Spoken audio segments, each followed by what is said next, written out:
Yeah, and I mean, you kind of mentioned it in your last answer about how the MLL was doing these things, like especially on that first day, but they kind of didn't really know whether or not they were going to promote it or if they wanted to or different things like that. So I think really for them, it was more just a case of the And people I running do, broadcasts kind of weren't and I given. do, and I do just want to touch on that. That is the difference in like I said, this is all my opinion. You take it out at once how you want it to, but that's the difference of when you're dealing with corporate ownership in the sense of the higher ups in the league. And this, I guess I don't want to call it that, but Sandy Brown could have handled that better. Straight up, and I tweeted about this multiple times. Like he could have handled that just way better as a commissioner. As you look, and it's not to compare apples to oranges. This isn't an apple and oranges thing. But then when you look at people like Paulie and Mike on the PLL side, who they've been on top of these, not on top of these issues, but they don't act like corporate owners in the sense as opposed to as opposed to the legacy leagues where you have corporate billion-dollar owners, whatnot. These guys are almost more relatable to the people. So it's not to say that they did everything right because I do think like execute. There's like a couple of things I could sit and nitpick, like yeah, like you could have done this better. You could have promoted this. You didn't have to always like even with Paul to a sense. Like Paul, like I love Paul. Like everything he's done for the sport, but I don't need a tweet every time you do something, you know. Kind of just put it into action, do it, whatnot. You Yeah, know, kind of things like that. Like I appreciate it when it's you know, there's a time when it's necessary, but it's not like every time you need every call you have, you know, every discussion you have with someone. Ooh, today I just talked to this person. It's like, is it necessary? Not really, but I do get the idea behind it, and I don't think it's anything. I don't think he's trying to gain any extra clout by doing it or whatnot. I do think it's like genuine. It's just in how it's just the optics of it and how it looks. Because like if someone like me and you, we can understand the okay, he's just trying. This is his way of putting out his message. But if I go and show this to somebody who does not know who Paul Rabel, the executive, is, they might look at that and say, huh, he's just being flamboyant, arrogant, trying to promote himself, yada, yada, yada. So that's, like I said, no plan's ever going to be perfect. Nothing's ever going to be, there is no perfect way. If you find a perfect way, tell me. Like, no one's going to, there is no perfect way to go about this. And I do think that's what, like some of the Twitter stuff is people are saying, or they should have did this, they should have did that. There is no perfect solution, but I do think across both leagues, and I wrote about this in the article, and I don't know if you wanted to touch on this or not, if I'm going ahead of myself.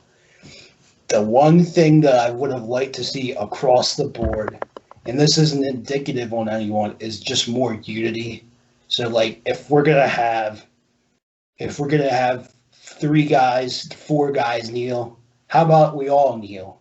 If we're gonna wear patches, why don't we all wear patches? And I get it. It's like people say, "Oh, well, I don't believe in that. I don't believe in that." And I heard Trevor Baptiste say this quote in an interview. I'm going to steal it from him. He said with in Inside Lacrosse when it regards to the patch and Black Lives Matter. He's like people who think it's about an organization or hate or whatnot. They're just wrong. It's literally what it says: Black Lives Matter. So if that's your teammate, that's the guy you're fighting for. Why can't you wear a patch that says that his life matters? yeah, absolutely. And I I think, mean, we saw it and to say, oh, we can't do this in lacrosse. It's opinions, whatnot. To me, that's kind of just BS to me. Yeah, because how come you can get a bunch of dudes in the NBA to all white dude, black, Mexican, whatever, can all come to an agreement on something, right? And do something. You can see it in soccer, more worldly sport, even in baseball. I mean, I don't know I know in baseball it's different. Some teams were doing somewhat but most teams looked like they were unified, right? Yeah. That was kind of the one missing link that if I had to point out, like call directly out, was like, can we do this better? It's just be unified in whatever stance you're going to take. And I get that they were trying to respect the opinions of guys who think one way or another and respect everybody, but I don't know. It's just be unified to me, in whatever it is you're going to do. That's Yeah. the one thing. Yeah, and I think, and I know you've mentioned it a lot on Twitter since the PLL Championship Series. One of the things that you mentioned was even just doing something as simple as wearing the BLM patches and things like that are kind of the I guess you would say bare minimum that you could do, because a lot of guys were saying like, oh, I'm not wearing it, but I've been having conversations with these guys and we agreed on doing something else, like kind of behind the scenes or whatever. And it's like, okay, but still, like you said, with the unity and solidarity and everything, it's almost like that's still kind of should be Yeah, kind of like the bare minimum that you should at least be because that's willing kind to. of, and to talk about that, because I know what you're kind of talking about there, and that's kind of, it's kind of counter indicative to your point. We've been talking about this in private, and I support this guy. So if you're saying that you support your teammate and you're with him, and you say this, that you come on Twitter, a public platforms, you say to mention this, to mention that you had a private conversation. What's the difference between you going on Twitter and saying that you had a private conversation and you support your teammate versus you putting a patch on your jersey or you kneeling next to your guy because you know it's going to be seen on camera? Is that what scares you? Because you're putting yourself out there on Twitter, which is the same difference. It's whether you go on Twitter or whether you're on camera. What's the difference? You got your face. Most of these guys have their faces to their profiles. I know who. Well, I'm not. I know who blank is. I'm not gonna call people out, but you know where I'm getting at here. Yeah, and I think, if you followed the PLL and different things this summer and you followed pro lacrosse this summer, you kind of get a sense for some of the guys who did come out and actually say that. I can't remember off the top of my head, but like you said, I wouldn't necessarily mention them directly here, but like you said, you kind of know who those guys are because they did come out publicly and say these things. So you can kind of do your own research there if you so choose. But yeah, I mean, really the last thing I want to get to here, and we kind of already touched on this a bit here in the last few minutes, is kind of the what's next part of this article. We talked about the Black Lives Matter patches and guys, coming together with their teammates and showing their support there. And we talked about needing to be more unified in the decision making on some of these things. But really, I just want to get your final thoughts on kind of where we go from here and kind of what is kind of the next step, I guess you could say, in this whole process of things. Yeah, I don't have I'm just gonna come out and say first, I don't have a solution. This is all thought. This is not. I'm not in that position. I can just only speak for myself and kind of where I want to see and where maybe I know from a personal standpoint, I will continue, whether it's through writing, going to events, talking to different people, try to help push the sport and push it in the right way and hopefully get more eyes on it, more sticks in hands, whatever, in whichever capacity that may be. I frankly do not know where I'm headed with that right now, but we will see. There's options. From the general standpoint, that's something I probably should have thought of more deeply. I've kind of tossed around ideas. That's a good question, man. To say what's next, I think for the right now is definitely continue to use social, especially in the lacrosse world, with it being so niched. They have the power. Social has the power to get your messages out there, to get yourself out there to the masses, and I say this and I challenge the upper echelons of the sport. use their connections. They have the political connections to different people. That's kind of where I think we need to head towards, because it's one thing to come out and say that we need to do this, this, and that. We can talk about that all day, but me and you can't call Senator blank, or can't call Gavin Newsom, California.